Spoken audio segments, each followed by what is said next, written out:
Ευχαριστώ πάρα πολύ και για το βραβείο που συνήθως δεν μου αρέσει να μου δίνουν βραβεία. Επειδή στην κυρία Πόνσο από την πρώτη στιγμή μας πήρε, που πήραμε τηλέφωνο, με πήρε και μου λέει εγώ βραβεία δεν δέχομαι. Και λέω, λοιπόν, και της είπαμε δεν θα είναι βραβείο, εμείς άλλωστε θα δώσουμε αυτό για την ημέρα της γυναίκας στην κυρία Πόνσο.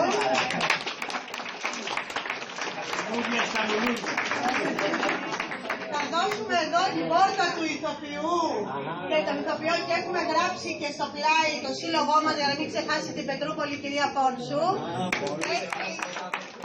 Έτσι δεν θα το βάλει στα νέα, θα το σχολήσετε να μας θυμάστε. Εντάξει.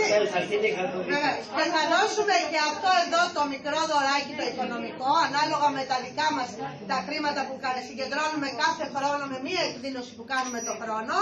Αυτά εδώ για να κάνει κάτι η κυρία Πόνσου για το σπίτι του ηθοποιού. Αυτό εδώ.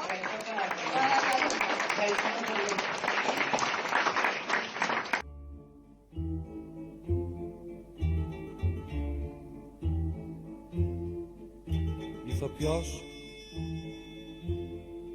σημαίνει φως. Είναι καημός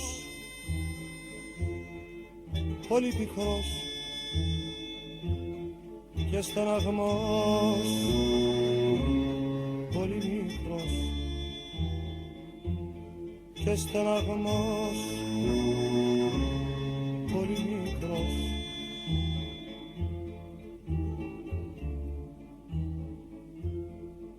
Μίλησε κλαις, όχι δεν λες. Μήπως πεινάς και τι να φας. Όλο γυρνάς